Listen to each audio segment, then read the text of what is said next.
Thanks so much for logging on to SNN Local News 6 Weather First Facebook forecast. I'm meteorologist Josh Stone, and happy Friday to you. I hope you are excited about the beginning of the holiday weekend, but there's going to be changes in our forecast, so let's talk about it right now.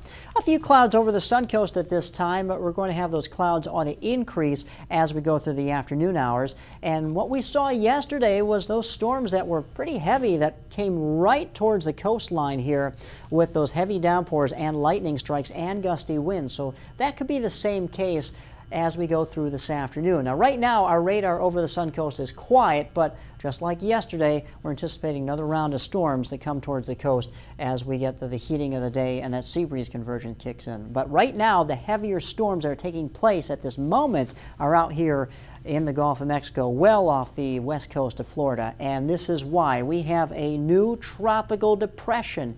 Yesterday, it was a tropical wave, but we anticipated this. It's over warm waters. The upper level winds, for the most part, are fairly light. And this thing now has developed into a tropical depression with sustained winds of 35 miles per hour. You need 40-mile-per-hour winds for this to be classified as a tropical storm. So we're almost there. And if it does upgrade to a tropical storm, then it will be called Lee. Anyway, you can see the convection here, very healthy looking with the red and purple colors. There's a little bit of wind shear on the westerly side, but this is expected to lighten up, and then this thing should be upgraded to a tropical storm possibly by tonight.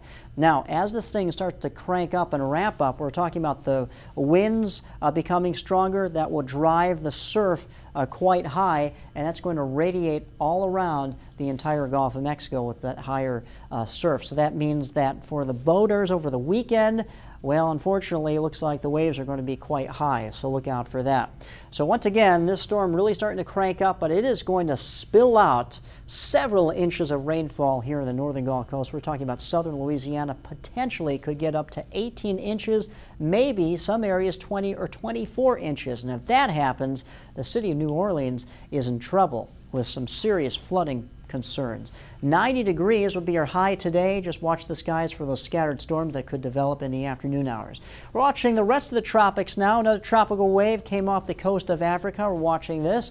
And here is now Tropical Storm Katia. If you remember, yesterday this was a hurricane. It encountered some drier air and some wind shear, and now it's been downgraded to a tropical storm with sustained winds of 70 miles per hour.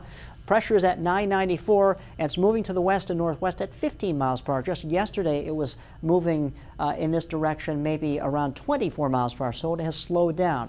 The problem with this is now that it's weakened slightly and it's slowed down a little bit, it has more of a possibility of taking the southern route of this cone of uncertainty rather than the northern route. Now, yesterday we thought, well, this is going to just be picked up by the Bermuda High and ushered up to the north and then back to the northeast and not affect the United States. But as this slows and weakens, it has the opportunity to take more of that southerly track, and if that happens, the coast of the United States might be threatened by this. So we're going to have to watch this closely, because by early next week, it will travel over those warm waters. It will not encounter that wind shear, and it could be upgraded to a major hurricane, a Category 3 hurricane, by Tuesday early morning. So just something to watch over the next few days. All right, for the boaters today, remember the winds are going to start to crank up to 15 knots in the open waters. The seas at 2 feet at least for the morning hours. In the afternoon, the seas could actually get choppier than that, so we're going to have to watch that, all depending on what happens with this tropical depression in the Gulf of Mexico. So expect breezy conditions over the weekend and a good amount of rainfall throughout the Suncoast. Thanks so much for logging on to SNN Local News 6 Weather First Facebook forecast. I'm meteorologist Josh Stone.